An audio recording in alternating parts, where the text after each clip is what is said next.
Everyone, আজকে আমরা acrylic paint দিয়ে একটা খুব সুন্দর সিনারিও আঁকবো।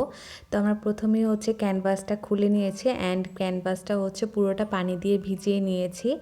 আর সবার প্রথমে আমি ব্লু কালারটা ইউজ করেছি আকাশের জন্যে। দেন আমি হালকা যে গোলাপি কালারটা আছে সেটা ইউজ করেছি। আর মাঝখানে ব্লেন্ড করার জন্য আমি সাদা কালারটা ইউজ করেছি। একটু পরে আমি নিচের দিক থেকে শুরু করেছি আবার, আর এখানে একদম অরেঞ্জ কালারটা আমি ইউজ করেছি। অরেঞ্জ কালারটা নিচের থেকে ব্লেন্ড করা শুরু করব আর আস্তে আস্তে উপরের দিকে যাব। আর উপরের দিকে হালকা একটু রেডিশ কালার আমি ইউজ করেছি, যাতে করে আকাশের কালারটা আমরা খুব সুন্দর একটা ডেপথ দেখতে পাই। তো এরপর আমি আকাশের যে মেঘগুলো দেওয়ার ট্রাই করছি, আর এটার জন্য আমি কালার ইউজ করেছি হালকা বেগুনি কালার, সেটা আকাশটা আমরা অল ওভার ক্যানভাসটাতে দিয়ে নিব হালকা হালকা করে, একদম অল্প অল্প করে, যেহেতু এটা আমরা একটা সন্ধ্যার একটা সিনারিও আঁকছি। এরপর আমরা গাছ দিব, আর গাছের জন্য আমি ইউজ করছি ব্ল্যাক কালারটা। আর খুব চিকন একটা ব্রাশ ইউজ করব, যাতে আমরা ব্রাশটা দিয়ে পাতার যে সাইজটা আছে সেই সাইজটা আমি দিতে পারি খুব সুন্দর করে।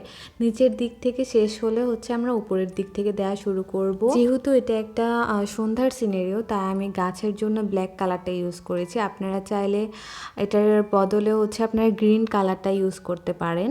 আর যদি আপনারা আরও বেশি ডেপথ চান, তাহলে গ্রিন কালারের সাথে হালকা যে গ্রিন কালারটা আছে সেটা ইউজ করতে পারেন। এরপর আমি একটা লাইটের যে স্ট্যান্ড আছে সেটা আঁকছি। আর এটার জন্য আমি প্রথমে একটু পেন্সিল দিয়ে এঁকে নিয়েছি। এরপর আমি খুব সুন্দর করে স্ট্যান্ডটা আঁকার পরে আমি লাইটের যে উপরের অংশটা আছে সেটা আঁকছি।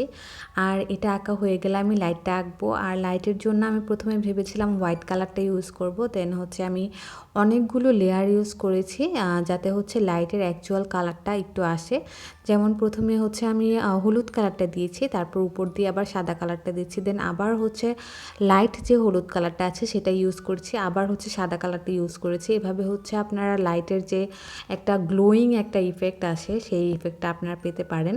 তো এরপর আমি আকাশের চাঁদ আঁকছি। আর আকাশের চাঁদের যে ছায়াগুলো গাছে পড়ছে, লাইটে পড়ছে, সেই জিনিসগুলো একটু আঁকার ট্রাই করছি। তো এইভাবেই খুব সিম্পল স্টেপগুলো ফলো করে আপনারা খুব সুন্দর এই সিনারিওটা আঁকতে পারেন। আর আমার ভিডিওটি ভালো লেগে থাকলে অবশ্যই লাইক, কমেন্ট এবং সাবস্ক্রাইব করবেন, এবং ফেসবুক থেকে দেখে থাকলে ফলো করবেন। সবাই ভালো থাকবেন, নেক্সট ভিডিওতে দেখা হচ্ছে।